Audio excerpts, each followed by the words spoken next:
say one thing about the tie to Ukraine, if I may.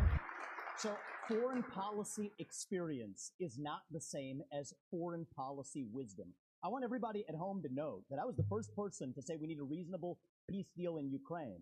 Now a lot of the neocons are quietly coming along to that position, with the exceptions of Nikki Haley and Joe Biden, who still support this, what I believe is pointless war in Ukraine. And I think those with foreign policy experience, one thing that Joe Biden and Nikki Haley have in common is that neither of them could even state for you 3 provinces in eastern Ukraine that they want to send our troops to actually fight for. Look at that. This is what I want people to understand. These people have, I mean, she has no idea what the hell the names of those provinces are, but she wants to send our sons and daughters and our troops and our military equipment to go fight it.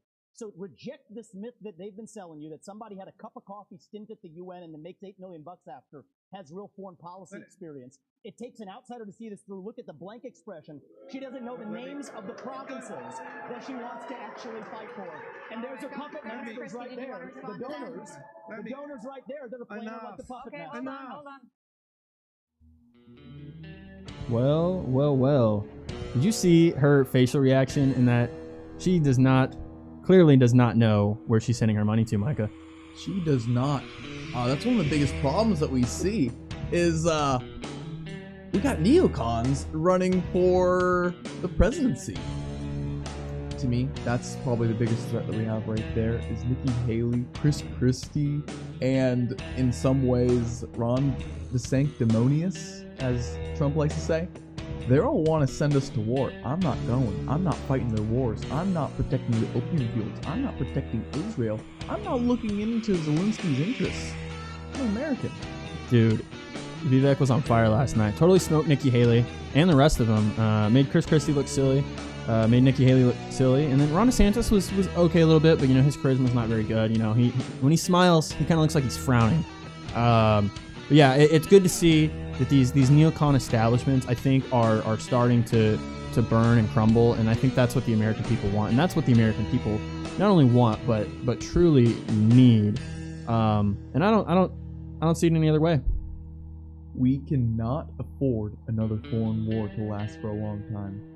And do you know who makes money off of Nikki Haley's love of war and love of destruction and love of sending American men to die? Military-industrial complex? Yeah, her Boeing contract, She was on the board, she makes money, she, one hand, washes the other.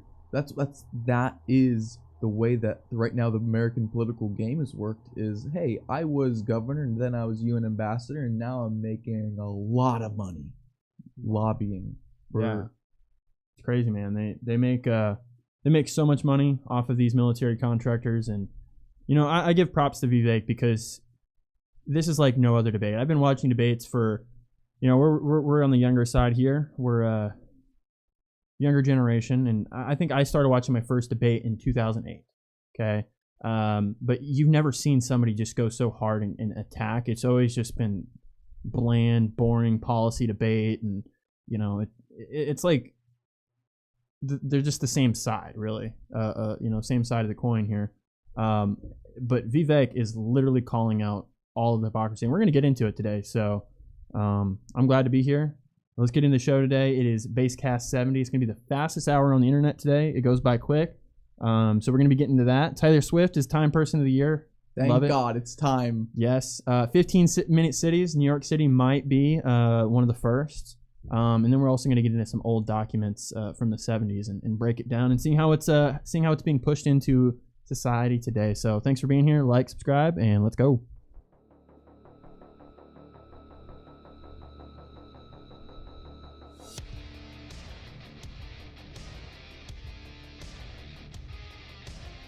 What? It's on there.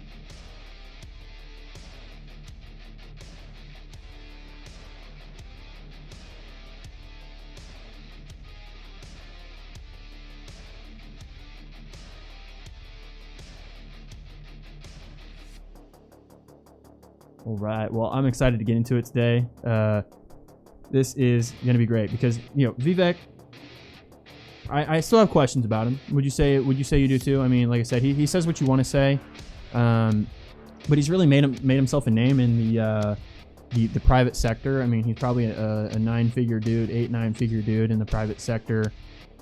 He's Hindu, but does that really matter? I mean, what do you make of him so far, despite all the debate and what he's been saying on the debate stage? So I'm going to give him all the benefit of the doubt. So let's just say that everything he says he believes. I'm going to go off that premise right there. My thought on Vivek is we've seen a complete transformation of him as an individual.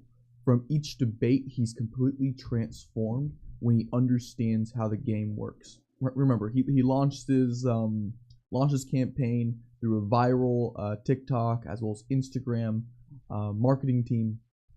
They were able to get him up on the stage. They were able to get him in front of so many different eyeballs. And I've seen him on so many different podcasts. He goes everywhere and talks to everyone. And we saw him first try to be the peacemaker, saying, hey, we can all work together. His first debate was all about, hey, you know, we all are here on the same team. We're all working towards the common goal. Second one, he was like, these are all my constituents. Third one, he started attacking. Fourth one, he was savage. He was calling out people the way that Donald Trump would. I really love the process of watching Vivek go from, hey, we can make this work, to realizing, oh no, all these people around me are the enemy. Nikki Haley is the biggest threat to America currently right now. Chris Christie?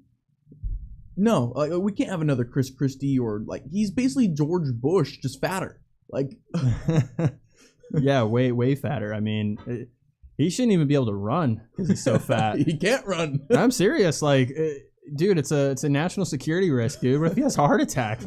What if he can't fit into Air Force One? Yeah, I mean, that's a pretty small door on Air Force One. I don't know if he'd be able to fit. Did you see him walking around during the commercial breaks where he literally looks like a meatball? He's as wide as he is tall. I hear he looks a lot bigger in person when he's not wearing a suit, because suits will kind of slim you down. I mean, if you ever notice, like, a suit, when somebody, like a larger person, puts a suit on, they look a little smaller.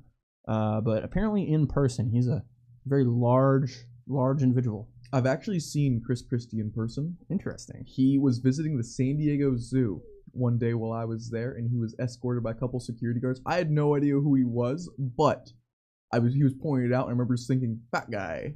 All I know him for is he like shut some bridge down from New Jersey to New York. That's all I know. Yeah.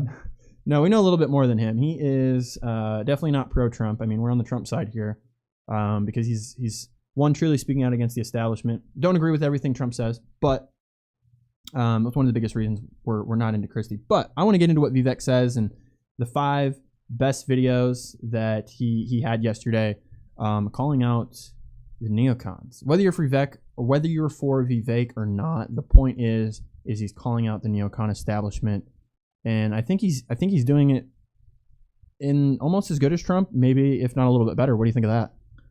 I do look at Vivek and I see in so many ways that he has the makings to be very Trump-esque.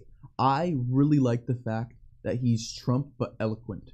But here's one of the things that Trump has that he doesn't have. Trump speaks to the common person. Trump has the vocabulary.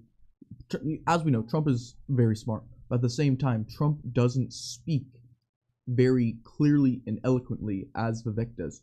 Trump's whole branding is, hey, I am down to earth. I will fight in the mud. I'm Mud Pig, and I will wrestle with you. I will wrestle with Putin. I will wrestle with anyone. And I speak plainly. Vivek, he's got a lot of charisma. He's very much like an Obama type figure, where he's very well polished. And I do see a huge future for him. I would love to see him get tested a bit, get a lobbying position or a cabinet position or some position within Donald Trump's future presidency, so that we can see him in action. America can grow to learn and trust him, because I do want a political future for him. Because if he is true to what he's saying, and if he actually holds all these views and will fight back against he even called it out last night, the deep state. If he fights back against the deep state, that's the guy I want for our future. I feel like it's Donald Trump's time now. Vivek, he's got a bright future, and hopefully Governor DeSantis can, learn how to smile better in the meantime. Because I feel like in the future, it's going to be a Vivek versus a Ron DeSantis in 2028. Yeah, I think he's totally vying for a position in the Trump spot right now because obviously he's trailing so hard currently with the polls. So I think that's exactly what he's going for. But best of luck to him. But let's get into the first clip that he has. He's asking these people about these provinces. Do you even know of any provinces in Ukraine? These politicians don't even know. And it's like if you're going to be a politician, you're going to send billions of dollars to Ukraine. You should probably know what you're actually fighting for and what you're supporting over there in the east. So let's play this first clip again. I want everybody at home to know that I was the first person to say we need a reasonable peace deal in Ukraine. Now a lot of the neocons are quietly coming along to that position, with the exceptions of Nikki Haley and Joe Biden, who still support this, what I believe is pointless war in Ukraine. And I think those with foreign policy experience, one thing that Joe Biden and Nikki Haley have in common is that neither of them could even state for you 3 provinces in eastern Ukraine that they want to send our troops to actually fight for. Her facial expression's Look the at that. best. This is what I want people to understand. These people have, she has no idea what the hell the names of those provinces are, but she wants to send our sons and daughters and our troops and our military equipment to go fight it. So reject this myth that they've been selling you, that somebody had a cup of coffee stint at the UN and then makes $8 million after, has real foreign policy Chris experience. Christie can't even stand. He's got to lean on the podium. Look at the blank You might expression. break it. She doesn't know the names of the provinces that she wants to actually Some boos, fight for. some cheers. And there's her puppet masters right there. The donors right there that are playing her like the puppet masters. Hold on. Calling out the donors. I love it. Yeah, I mean, look at the smug look on Nikki Haley's face. Do you think she's like thinking of what she's gonna say next, or she's like, oh shit, he's got me? She did do you notice how she did the little like thing with her mouth where it turned to the side, where's that smile to the side, where it reminded me of that idea of, oh, I just got caught. I'm about to get exposed. I love the fact that they panned the camera or they changed the camera scene to her just to show that all the things that she's been saying, all of the things that she's been advocating, we need to support Ukraine. Name 3 provinces that the Russians are in. Oh shoot.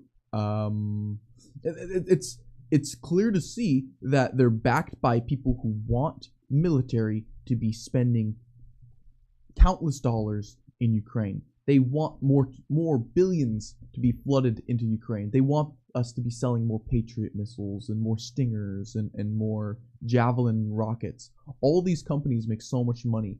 Boeing, she's connected. They're the ones who make all the airplanes for the United States military. And if we're selling them a whole bunch of military gear and military equipment backed by the United States taxpayer, because Ukraine's not paying for it, Ukraine's not buying our airplanes, the United States military then can basically print money for Boeing to give them as many missiles, rockets, and airplanes as they need. Yeah, they're just trying to get their stock prices to go up, and what does it serve our interests as Americans by supporting Ukraine? Do we have any ties to Ukraine? I don't think so, not one bit. But let's play this next clip. Vivek Ramaswamy is calling out how the fact that we don't have a representative government. Now, this is a hot topic on the show. We always talk about it. We have politicians that don't work for us.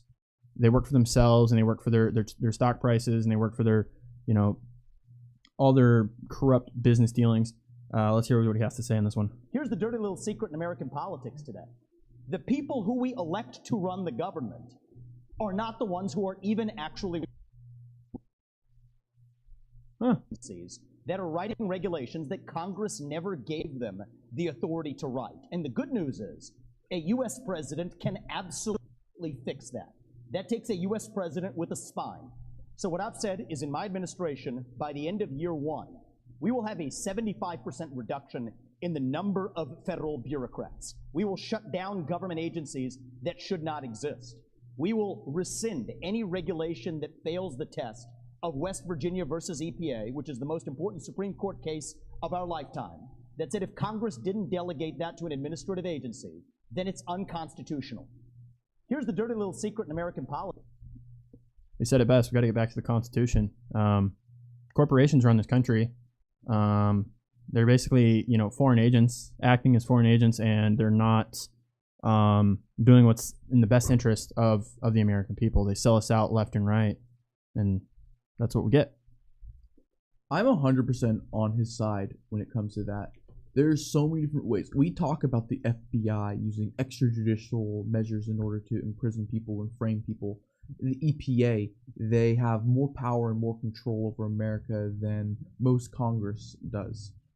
Every single person inside of the government, all those 3-letter agencies, all of them are a huge problem in America because the people who are now ruling us is not the people who we voted for. I cannot vote out Fauci. I cannot vote out the people who run the FDA. I cannot vote out Gary Gensler or even Jerome Powell. All these people who control every single aspect of my life. Jerome Powell, chairman of the Federal Reserve, I don't get a vote for him. He controls our money supply. We have so much fluff. We've got so many people who control entities inside of our government that control our daily life. My money is less valuable because some person who wasn't voted for by the American people is in power. Janet Yellen, same thing, Secretary of the Treasury. I didn't get to vote for her. I didn't get my say in saying, hey, I don't want to have quantitative easing. I don't want America to be spending billions and billions of dollars. That is one of the biggest things. So I'm 100% with him. That is the dirty little secret of the American government. They say it's a representative democracy. They say we're a republic, but we're really not because we're being run by the oligopoly, the corporations, by the big corporate interests and the special interests and the lobbyists. Yeah, our country has just become one big public-private partnership. It's corporatism. And, you know, that's why I think civics is so important, to get to the young people and have them understand what it is to be an American and why our values are so important. Most people don't understand that that's what it is. They just see what they don't understand, to put it in a simple terms. And that's what I like about Vivek. He actually calls it out. Because have you ever seen any of these other politicians? No. They never talk about that. They don't talk that we don't have a representative government. It's all just fluff talk, and that's all it is. But here's this next clip. Look how smug he looks. He looks like a man on a mission. And this next one, he talks about all the inside jobs. Basically, you know, January 6th, he gets into that, and then he also talks about the Russian collusion hoax with Trump. Nobody ever wants to call out corruption. They just kind of turn a blind eye to it. So let's see what he has to say on this one. Here's my issue with all 3 of my other colleagues on this debate stage, is all 3 of them have been licking Donald Trump's boots for years for money and endorsements. Ron DeSantis, you've been a great governor, but you would have never been one without actually begging Donald Trump for that endorsement. And you attacked him in your book a year ago. Same thing with Chris Christie as a lobbyist. Christie is still leaning on the podium. For COVID money for his special interests in New Jersey, prepping him for the debates last time around. These people are now Monday morning quarterbacking some decision he made. I think the real enemy is not Donald Trump. It's not even Joe Biden. It is the deep state that at least Donald Trump attempted to take on. And if you want somebody who's going to speak truth to power, then vote for somebody who's going to speak the truth to you. Why am I the only person on the stage, at least, who can say that January 6th now does look like it was an inside job? That the government lied to us for 20 years about Saudi Arabia's involvement in 9/11. That the Great Replacement theory is not some grand right-wing conspiracy theory, but a basic statement of the Democratic Party's platform. That the 2020 election was indeed stolen by big tech. That the 2016 election, the one that Trump won for sure, was also one that was stolen from him by the national security establishment that actually put up the Trump-Russia collusion hoax that they knew was false. Well, I think my favorite part in the whole thing, Great Replacement theory.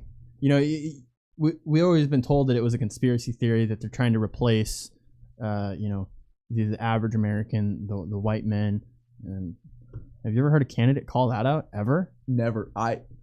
David Duke. It's the most interesting part about it is Vivek. He's up there saying, "Hey, Great Replacement is real. You are being replaced right now, not just with race, but also with identity." And he even goes on to talk about how the American way has been so corrupted to the point where no one has a mission. And that's why we have the opioid and fentanyl crisis. And I think it's really interesting because the Great Replacement, he calls it out. And I do believe he thinks it goes way deeper. Yes, there's mass migration, flooding our borders, eroding our way of life, eroding our culture, eroding every facet of Americanism there is, and trying to replace it with corporate globalism. We see that continuously, and I'm so glad someone finally called out. He says so much more in that as well, And I think one of the most interesting things he talks about is how stolen elections. We had stolen elections. At the same time, all of the different corruption that goes on within our government, and then our government then force feeds us information back onto us and says, hey, if you believe in the Great Replacement Theory, you are corrupt, you are racist, you are xenophobic. And so I do find it really interesting, because this is the type of stuff that we need. Vivek calling this stuff out, and I think he's the perfect person to do it, because he's very eloquent and he can actually tell people what's really going on. Well, and he's brown. If he was white, he'd be even more racist, right? Oh yeah, it's okay because he's brown. He's calling it out. He'd be on the ADL's front page right now saying, like, "Can you believe these racists knew David Duke?" Yeah, no, and you can see just the replacement of culture and how much culture has shifted, in the last 10 to 20 years. I mean, we seem to be more, just looking at the cultural issue of what's being replaced. Like, we used to be more patriotic. The nuclear family used to be strong. 1 in 5 Gen Z kids weren't identifying as some sort of gay or transgender. And it's a replacement of culture and policy and just so much that just destroys the American way of life. And yeah, I'm glad that he called it out. He's gonna make the Great Replacement Theory great again. Yeah, there it goes. I love it. Well, let's get into this next clip from him.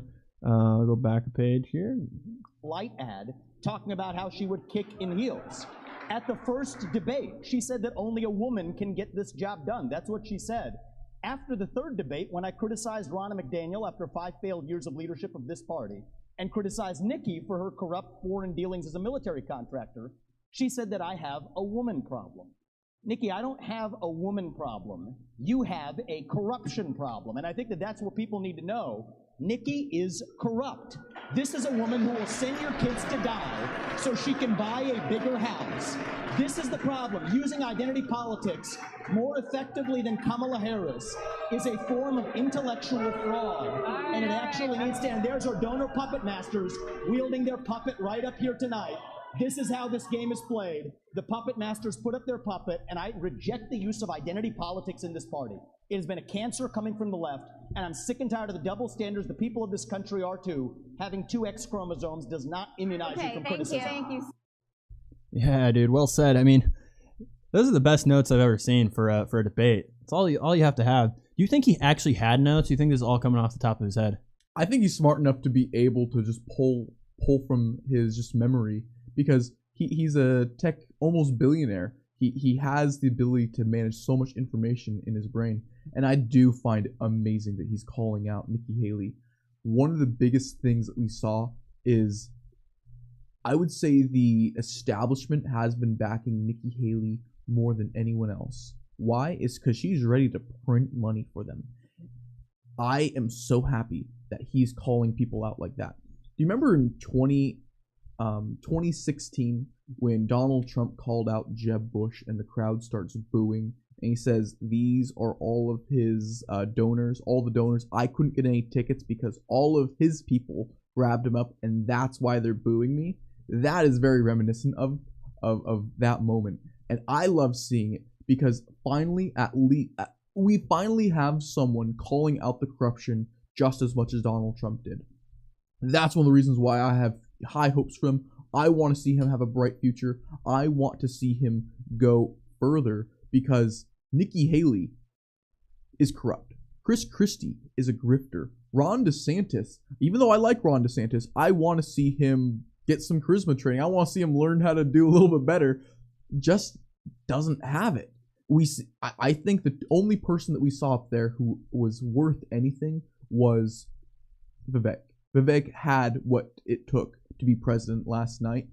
It's still Donald Trump's game, but I want to see him go far. I want to see him 2028. I think that this could be his field. Well, he's the only one there that's not there for the money. I mean, obviously he's there to build a name and get people to know who he is. And after displaying a great note last night, he's definitely going to be way more known by people that aren't paying attention. But you take Nikki Haley, Ramaswamy, or Nikki Haley, Chris Christie, and Ron DeSantis. They're there probably for money. This guy doesn't need money. He's got millions of dollars. This is what they're career politicians. That's what they bank on. They need to go to these events and they need to go to these things to become, wealthy and make their money. Where Vivek, he makes his money from the private sector. I mean, they make their money from the private sector as well, but they more heavily rely on the system than Vivek does. And this is what I want. I want people that understand business, because that's what Donald Trump did really well. He runs the country like a business. These people don't understand business. And why do you think they sell out so much? Why do you think there's why does it get to the point where politicians just sell out? Does money speak louder than the morals and the betterment of this country? I think the reason why politicians sell out is because politicians have no skill of their own. So, for example, Nikki Haley, if she could have, she would have made billions of dollars in the private sector, millions of dollars, whatever figure she'd want to do. She would want to make as much money as possible. Same thing with all these people. They all become lawyers and become public servants, right? In order to protect the public and be our voice. But really, they have no skills. They have no ability to. They have no ability to really run a campaign. They have people run the campaigns. They're just the face. I think the reason why they hate people like Vivek, the reason why they hate people like Donald Trump, is because they beat the game. And now when they go into the political world, they come wearing a tool belt of I ran corporations. I ran multinational business deals. I ran so many things. I can run laps around you because all you've done your whole life is lobby for more money. All you did is sat on a board, and Vivek called it a coffee stint when she was at the UN. She was at the UN for 3 years. Why was she at the UN? Well, there were some backroom deals. She got into the UN, and then after that, immediately onto Boeing. That is one hand washing the other. That's, as people hold up the sign, that is corruption. That's the reason why they hate people like Donald Trump and Vivek, because they don't have to sell out, because they actually have real skills, real charisma, and a real ability to lead and generate wealth and create growth. Yeah, they have real businesses. They're not just backed by shell companies and, corrupt lobbying.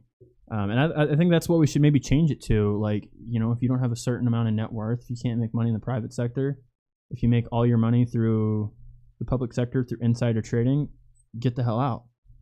I'd rather have somebody that understands, because it's not easy to make and grow businesses. And that the fortitude that takes is somebody that is really going to lead the country in the proper direction. So calling them out in the next clip, climate change, it's a hoax. Think it's a hoax? Yeah. Big scam? Total scam? It's a big scam. It's all just for corporate money. It's all just for government grants. It's all just for handouts. Yeah, the more and more I pay attention, I think a lot of things are just corporate scams for money and pushing for profit. And that's what I've learned about the world. It's all a push for profit. Let's hear what Vivek has to say in this last clip. Most important topics that needs to be discussed. That is this climate change agenda that is shackling this country like a set of handcuffs. I said it at the first debate and I stand by it.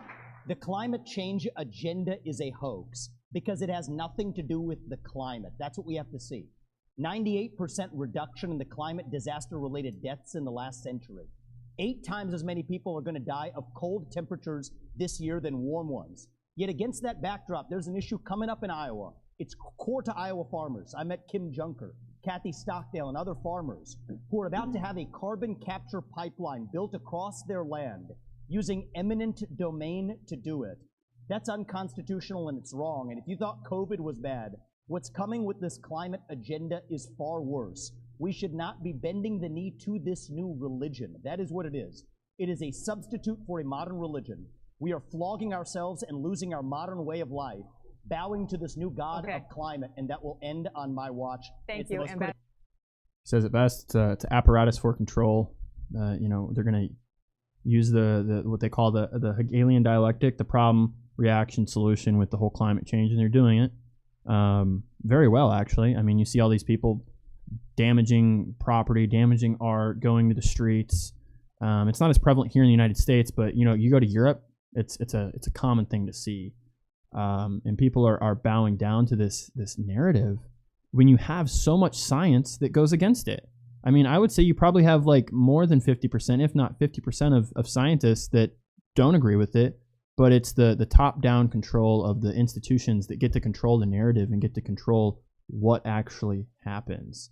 I mean, I think everybody's for cleaner energy and for cleaner use of how we take care of the environment, but it's a corporate scam just to control the narrative.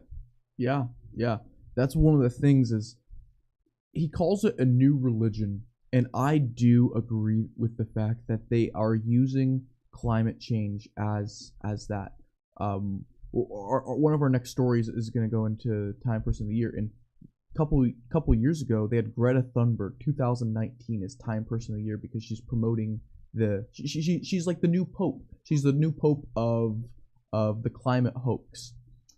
We see in so many different ways that people are getting rich off of the climate scam. How many companies that Congress and that the Senate are invested in that get giant subsidies, giant grants? Solar panels. Solar panels don't make money. It is so expensive to try to repurpose and refurbish a solar panel.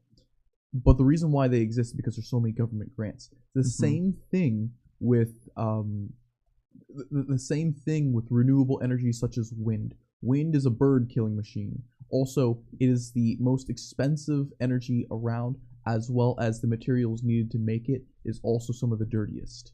Fossil fuels is the best. Nuclear energy is the best. We already have all the things that we need to have enough energy, enough clean energy as well, that the idea that we're having climate change and we need to now start getting taxed for our carbon emission is just another system of control that the top is trying to push down onto the people of the world, not just America. This is a worldwide problem because every single country is saying, hey, American, you need to slash your carbon emissions by 20%, increase your taxes. And America obliges and says, oh, okay, China, okay, Russia, okay, India, okay, all the BRICS nations. We'll cut our emissions and hurt our economy. Well, they don't care.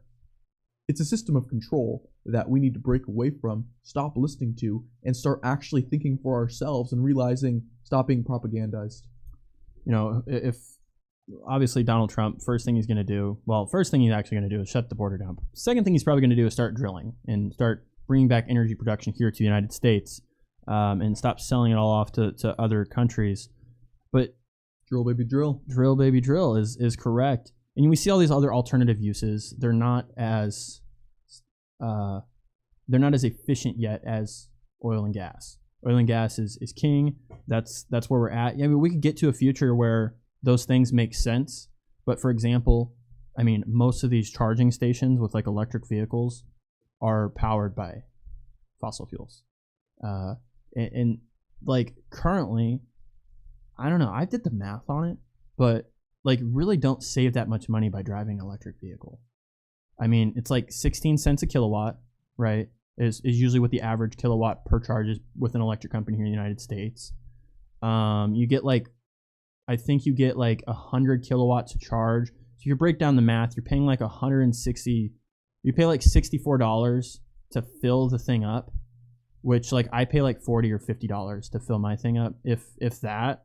And you do the math, it's really not saving you much money, you're just switching your type of energy source. And then it's still being powered by fossil fuels. So anytime you hear somebody tell you, oh, I drive a Tesla or an electric vehicle for environmental reasons, you're not doing anything for the environment. And it's pretty asinine. And one of the biggest problems with the electric vehicles is even if you're looking at from a economic standpoint, you know, I used to live in California. I actually did the math on how much it would cost me to start driving electric because gas prices are $7. Buying a Toyota Corolla, just base model, it will save you so much more money, $20,000 versus the $50,000 Tesla, bottom of the line. Like that's not top of the line. That's not the X model. What you see is that $30,000 that you'd be spending more in your car to get electric does not cover how much gas you're actually spending. And so most people don't understand that electric cars couldn't exist without the government subsidies, without the taxpayer actually giving grants, or the government giving grants from the taxpayer themselves. So I pay for some leftist in a Tesla to feel good about himself because he got his car for a little bit cheaper because Tesla should have been $50,000, should have been $70,000, but the government gave a $20,000 grant. Yeah, it's the same thing with solar. They do like 15 to 30% they'll pay for your solar. I know people that are in the solar industry, and they say the only reason that they're able to make so much money right now is because of the government. The government's what's making it possible because they subsidize 30%. So the customer only has to cover the other 70%. It's a huge chunk that takes off of them. So yeah, I mean, we just got to get back to drilling our oil and bring back energy production here, and get out of the Green New Deal and these corrupt policies that don't really move us forward towards energy independence. Yeah, absolutely. So this is one of the things I want to go over. What were your thoughts on? Because we talked a lot about Vivek. What were your thoughts on DeSantis last night? So I think he was pretty. I didn't catch a lot of what he said. I mean, I mostly saw the Vivek clips. I just think he's not the charismatic person that people are going to vote for. I think his policies are decent. He seems pro-America, but is he bought and paid for? That's actually kind of along the lines of what I was going to say as well. I like him. I think his showing is good. It's just I don't remember anything he said last night. I don't know what he said last night. Well, that's because Vivek stole the show. Vivek did stole the show, but Ron DeSantis couldn't have been more boring. Ron DeSantis couldn't have had a worse showing last night. He just goes up there and says a platitude like, America is great because America is good. And you're like, oh gosh, come on. And so that's one of my thoughts, because I my thoughts on Nikki Haley, my thoughts on Chris Christie. It's weird because Ron DeSantis, I like him, but at the same time, he doesn't register any excitement. There's no one who's a Ron DeSantis stan who's going like, this guy's got charisma and he's got great debate skills. Yeah, dude. I mean, you got to be a Donald Trump figure. You got to be a Vivek figure, doing funny things like putting a notebook with Vivek or Haley is corrupt equals corrupt. You got to be like Javier Milei from Argentina. You got to be that. Bring out the chainsaw. Yes, bring out the chainsaw. That would be great. Donald Trump and a chainsaw. I'm ready for that. I love it. Well, let's get into this next story. We gotta love this. So, Time Person of the Year. You think it's propaganda? Is Time a propaganda piece? What do you make of this, Micah? Because Taylor Swift is Time Person of the Year. I can think of way better people than Taylor Swift. Because what is Taylor Swift? What value has she provided for the American people? I'm trying to think of one of her albums, and I go like, oh, she provided shoot, I don't know. It's one of these things where I do my thoughts on Taylor Swift and her movement, her impact. I don't necessarily believe that all of her growth and all of her trajectory is organic. The reason being is she is everywhere. She is promoted more than anyone else in the world. One of the reasons why is she has the biggest marketing team, the biggest corporate PR behind her. She has billions of dollars in backing. She has basically every single thing that she needs in order to be the biggest artist in the world. But here's the thing that I find interesting. She says every single thing that the corporate establishment wants her to say. She backs Biden. She backs climate change agenda. She backs the hoax. Abortion. She backs abortion. Every single thing that the liberal economic order, the new world order, whatever you want to call it, she is the perfect mouthpiece for that. I don't believe her rise is as real as people think it is. Yeah, and I think look, she puts out good music. It's besides the point. That's what the average person can be look at. Like, oh well, she's she has a great story.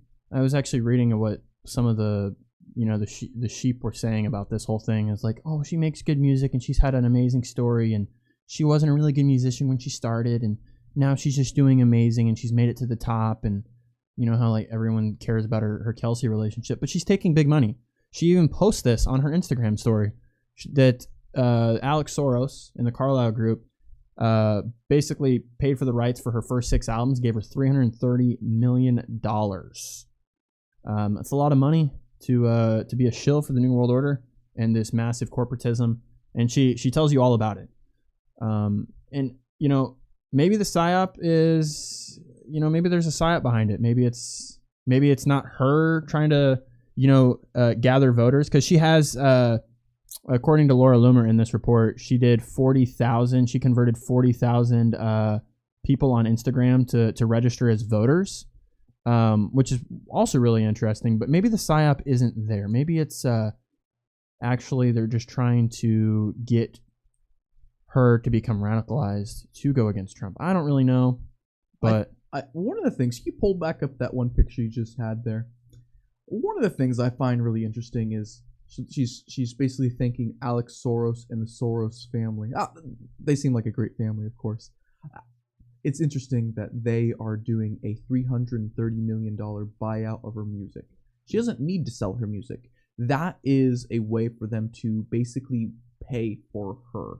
It is interesting because it sounds very similar to the Obama book. Do you remember he got paid, was it $80 million from Penguin in order to write a book, and his book didn't sell $80 million worth?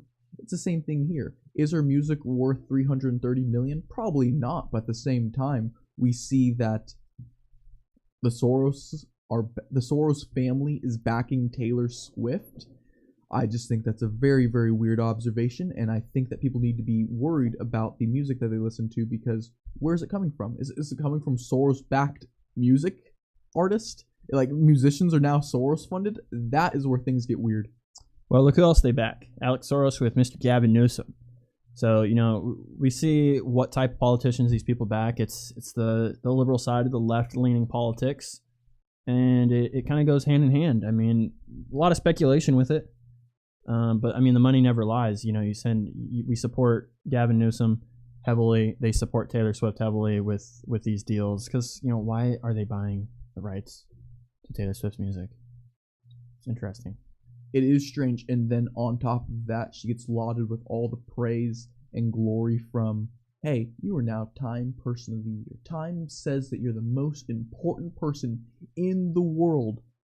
Is she looking for a future political career? Is now a mouthpiece of the Soroses, as a mouthpiece of the global hegemony that they're trying to push? That is what I'm worried about. I know there's a lot of conspiracy theories about Taylor Swift, and I think that's a topic for a different show. But I think what we see just on the surface of Taylor Swift being an opiate for young women and telling them get abortions and don't live a traditional lifestyle is dangerous for both our culture and women in general. Yeah. No. Now, some could say that, we're being reactionary when it comes to this, because who really cares what Time Magazine's saying? Don't read it. But this is the establishment. This is the institution. This is what, millions of people read and look up to. I mean, I've went in and looked at the comments on one of the actual tweets, and it was just like, yay, Taylor, like, yay, oh, we love Taylor so much. Like, this is an awesome, deal. And it's like, this doesn't align with our values at Base Boys. I mean, it definitely doesn't align with my values. And like you said a moment ago, is the lifestyle of Taylor. She's, what the left calls a dink, dual income, no kids, doesn't care. She's pro-abortion, crazy cat lady, pushing gay stuff. And, it's not our values. And I just don't think that these people should be the Time People of the Year. I mean, last year we saw Zelensky, Time Person of the Year. What has he done? Other than play the piano with his penis. That was a great video, and that was an inspiration to all people of the world. Very inspirational. I'm inspired. They're very inspired. Where's your piano, Zane? But, I'm kind of coming to the realization that this is just how it is. We talked about this yesterday. There's only, or on one of our shows this last week, is there's always going to be a certain amount of the population, and there's always going to be a top-down level of corruption. It's just how do we deal with it and how do we sift through it? Because everything that's promoted at the top is not aligned with our values and doesn't go hand in hand with the American ideas. So that is something that we worry about, because I don't want to be reactionary either. My whole purpose of bringing this up and why we share this news story is because people need to be aware. Like, if, for example, if your kids are listening to Taylor Swift and looking up to her as an icon, there is something off with that. That I think that this story is going to keep playing out, and I feel like this is like the first in a breaking journey that we're going to be going on with Taylor Swift, because why is she being promoted as Time Person of the Year? Why is all of her stuff being pushed by the Soroses? Why is all this stuff happening? I don't necessarily have the answers yet, but I think we're going to be watching over the next couple years whatever the globalists are pushing with her going to be playing out. And so I think this is a really interesting news topic to go over, because something big's happening. She's being primed for something. The American psyche is being readied for something with Taylor Swift, whether it is a political run. Let's say she teams up with Michelle Obama and runs. Could it be that? I don't know. Yeah, I mean, she does have several shows next October 2024 in swing states, which I find very interesting as well. So who really knows? I mean, it's all speculation, but when you see the money go towards these people and these candidates, and they're pushing things that go in line with the corporate agenda, they're just things that make you go, But, you know, these narratives have been being pushed for a long time. None of this is new, and we're starting to see it today. I actually want to pull up what's called the Jaffe Memo. I think the Jaffe Memo, I think I'm saying that name right, the Jaffe Memo. It was written in 1969. It was basically written by Planned Parenthood, and it was a measure to reduce the world population. Now, look, we are still streaming on YouTube. They banned us the other day. We found out because we talked about depopulation. So we're just providing evidence, YouTube. So please ban us so we can just get over the boat. We're testing the waters with YouTube. And YouTube, this is all real documents. So what are you guys up to? We're just actually reporting on the news. And this is old news too. This is something that Planned Parenthood put in action many years ago. We're just reporting on it. So come on, YouTube, give us a break. Yeah, so let's go here. Let's take a look. So enlarge it for you guys. Oh, we don't have it on that clip. Okay, so let's just look at some of the things on here. So we have encourage increased homosexuality. We see a lot of rise in that in the 60s, or here now currently. Now, it wasn't a huge thing in the 60s. It was just starting to get pushed towards the 70s. Encouraging women to work. What do you think about that, Micah? Encouraging women to work? I mean, it's kind of forced inflation. It's forced us into inflation, destroying the nuclear family. Women are taken away from their children. Most women now are products of third wave feminism. That is our culture right now, saying, hey, if you want to work, go ahead and work. That is third wave, sort of product of second wave feminism. Why is it that they want more people to work? I know Sean has brought up so many different times about the Rockefeller Institution pushing this forward so that they can get more people in the workforce, pay people less because they just doubled their work, their employee base. I do think that is a huge problem when women work, because then who raises their kids? The state. The arm of the propaganda arm is basically the school systems now. When we can get women into the workforce, when we can get women out of the homes, get them out of their families and working a 9 to 5, or even if they have to take on 2 jobs because now incomes are just dropping compared to standard of living, then the state can then control your kids. And then is that why we have 25% of Gen Zs now identifying as some sexual orientation that they weren't assigned at birth? Is that why? Because the state has been pushing that? I remember during Pride Month, we went over all of the different schools who were pushing the homosexual agenda onto kids. That is evidence. That's the plan that they put forward. What was it, 1969? They put this forward saying, we're going to go out and we're going to push these ideas. Yeah, this is amazing to me, because all this right here, these social constraints that are coming from these proposed measures to reduce fertility. Check this one out. Fertility control agents in the water supply. You know about atrazine? They're turning the freaking frogs gay. They are glyphosate, plastics, the forever chemicals, the PFAs, all this stuff. This is happening. Is this just mere coincidence? This isn't the only thing, though, that we see that is getting pushed. Not the only documents. There's so many documents. I mean, if you go look at Operation Lockstep, that was Rockefeller documents. They had basically 4 scenarios of the outcome of what was going to happen. And one of them was a global pandemic. What do we see that's happening now? So I think it's just interesting. Do you think it's just by chance and they're just predicting what's going to happen? Or is this is this a written out plan? What do you think? I do think. Okay, a couple days ago, Aaron, he started talking about the Russian gentleman who was talking about how to demoralize America. I do think that we need to look at the agenda that's being pushed right now as a multifaceted attack against America. We do have Planned Parenthood pushing their ideals. We do have the World Economic Forum pushing their ideals. We do have so many other different organizations, China, Russia, like every single entity outside of America, outside of the American patriots, are pushing their ideals. So I do see this as part of a greater plan in order to bring America down and to push for their agenda. It might not all be orchestrated by one person or one group or one entity, but the commonality between all of this is all these people want to see America fall. We also see the discouragement of private homeownership as well. What is BlackRock and Vanguard doing? They're buying up all the real estate and making it impossible. We're seeing 8% interest rates currently, if not higher. People can't afford to buy homes. I know people that make lots of money that are even struggling to buy the new home they want and reach their goals financially because of all of the massive joining of conglomerates that are purchasing all this real estate. One of the things that's interesting as well, it goes along with that, is I do believe that home affordability is at a 43 year low, and that now the majority of Americans cannot afford it. We're being hit with massive inflation.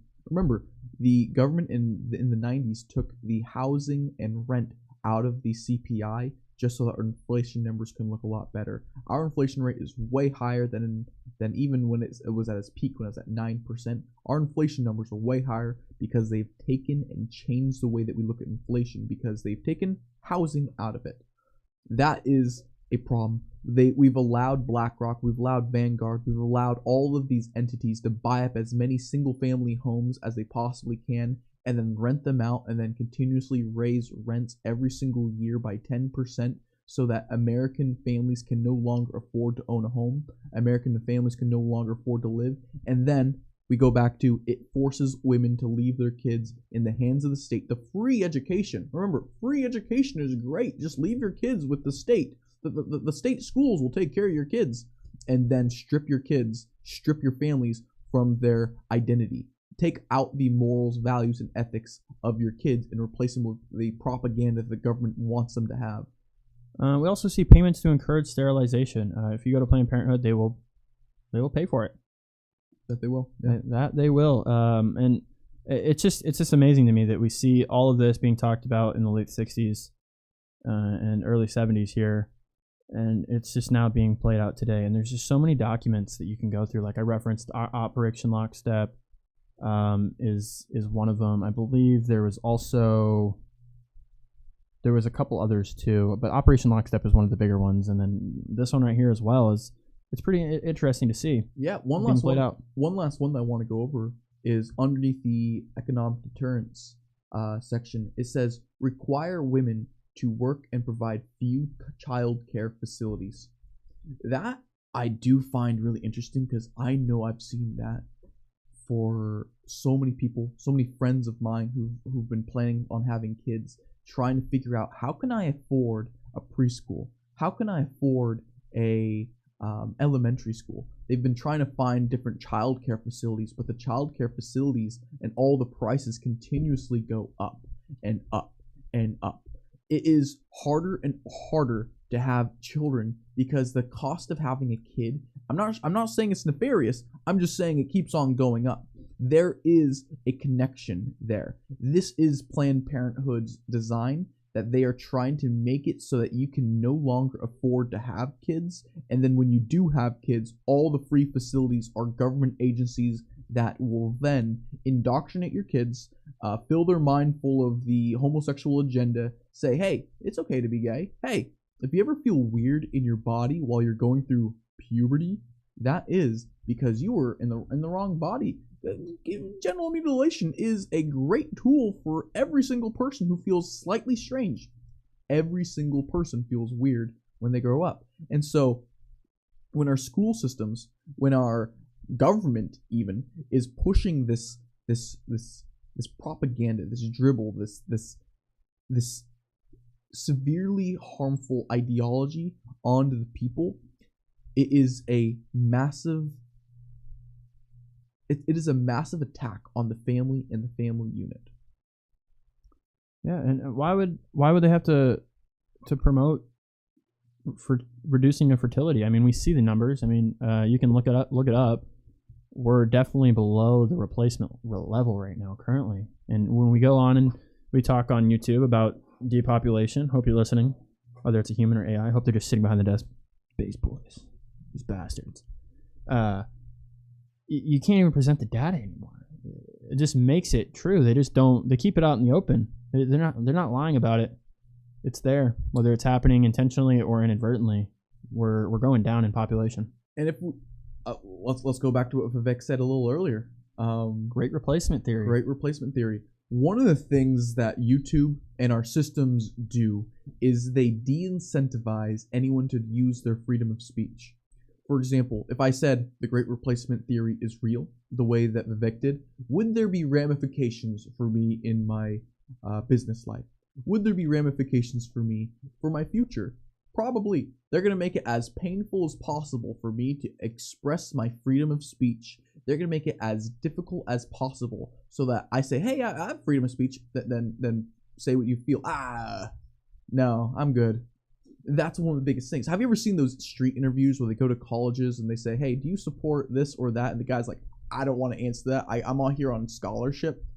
That kid does not have freedom of speech because he's worried about losing his scholarship. Mm-hmm. And the same thing they do to us. YouTube is trying to take away our freedom of speech by dangling keys. And how do I go? Like, oh, do you want the keys to bigger growth, bigger success? If you want YouTube's platform, you gotta stay within our guidelines. You can be opposition, but you need to be controlled opposition. And they're doing this to so many current creators that built their life on YouTube. People that have been creating content for 10, 15, 20 plus years on YouTube. Well, YouTube's been around for 20 years, but you get the point. These people are also tied down and they're chained down to the system as well because they make a lot of their money off of YouTube and they're monetized. People that speak out and they can only talk about certain things, and then they have their premium content on other platforms where they want to talk about the real issues. So many people are constrained when it comes to their speech, whether you believe it or not. And I've been victim of it as well. So, but man, with that, in closing, don't let them depopulate you. Don't let them kill you. Don't let them destroy the family. Stop looking up to, well, I know most of the viewers here, they don't look up to Taylor Swift, but I want to ask you this, Micah. Can we change people? Can you really change people to make it, or you think people are just going to have to better themselves? How do you do it? Because like, it's not easy. I think about this all the time. If you want to create the culture that you want, and do you think we can live amongst New World Order, corporate shills? Do you think we can live amongst people that live like this? Do you think it's sustainable? Or do you think we should just stay in our own corner and create our own thing and let them be? That's that question. Zane, you ask the hard questions. I know. That's why I'm here. That's why they hire me. So I think your question has a couple implications in it. Because as you know, I'm Christian. I do believe in the fundamental aspects that people can change. Everyone's born with a fundamental first sin. First sin is in us, and Christ, he saves us and changes us. So I come from that perspective, saying that people can change. Certain people will not have the disposition to change. You're not very agreeable. I'm not very agreeable. We will not bend the knee ever. So that's one aspect, that one of the reasons why Zane and I get along. We are very disagreeable people. But the person who's out there going like, I like Taylor Swift. Why? Well, everyone likes Taylor Swift. That is an agreeable person who just will go whatever way the world is telling them. They're a tool for the state. They're a tool for whatever propaganda. They're the ones who buy things because, oh, this is the most popular product. I guess I'm getting that one. There is a facet of people who just exist to be agreeable, who exist to exist. So I think if I'm going to answer your question, Christ can change anyone. People can change. Neuroplasticity is real. Will everyone wake up and change? No. No. Only 20%. Only 20%. Yeah. That's how I see it. Yeah. It's because it's I don't know. Maybe I just get wrapped up in it, but I feel like it does have an impact. Because I have people tell me, they're like, "Oh, don't be so tied up in this. Don't be so tied up in what's going on." But I mean, it affects the home. It affects our fertility rates when people, focus on things that don't really matter. So with that, man, I just say focus on things that matter, and serve your family, serve God, and become a great American by doing things for your local community. Absolutely. So, man, awesome. Well, thanks for being here today, guys. Hopefully you guys learned something out of this. Hopefully we didn't waste too much of your time today. And we would love for you guys to like, subscribe, and give Micah a shout out. No, I'm just kidding. But if we do want to give a shout out, I am willing to take that. All right. Well, we will see you guys on the next episode of BasedCast. Thanks for joining us today, and we will see you tomorrow.